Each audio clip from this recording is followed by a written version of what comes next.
Now we'll discuss the question number 39, and it is from machining.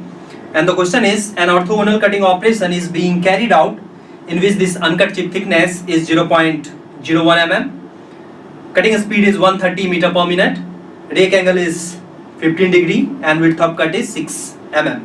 Now it is observed that the chip thickness is 0.015 mm, cutting force is 60 Newton, and the thrust force is 25 Newton. Now the ratio of the frictional energy to the total energy is, we have to find out the ratio of that friction energy and the total energy. Now we'll write down the given data. So given data, we have uncut chip thickness, which is T naught, which is equal to 0.01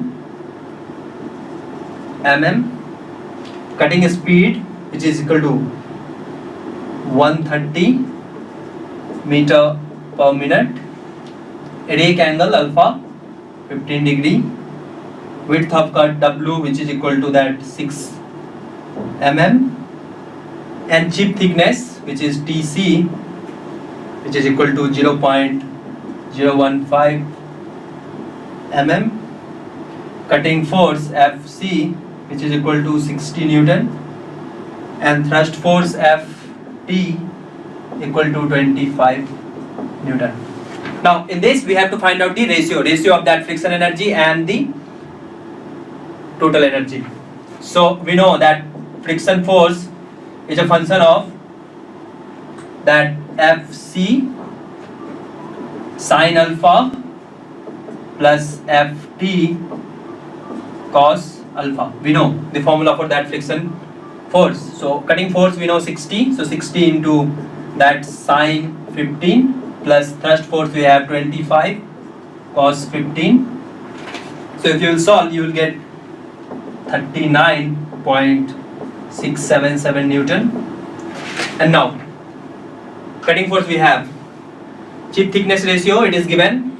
So we know this T naught chip thickness ratio, which is equal to R, is equal to T naught upon TC, that is uncut chip thickness upon the chip thickness, which will be equal to the chip velocity upon the cutting velocity.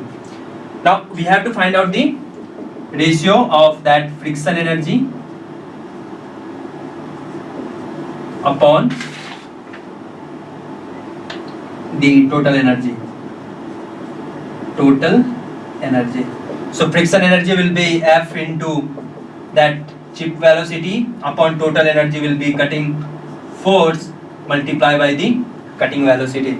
Now we know this VC upon V, which is equal to T naught upon TC. So T naught upon 0.01 upon 0.015. So if you will put, so friction force we got 39.677 upon cutting force we know its value 60, multiply by the VC, that is your chip velocity upon cutting velocity, we have the value which is 0.01 upon 0.015. So if you will solve, you will get 0.44. So 0.44 is the ratio of that friction energy and the total energy.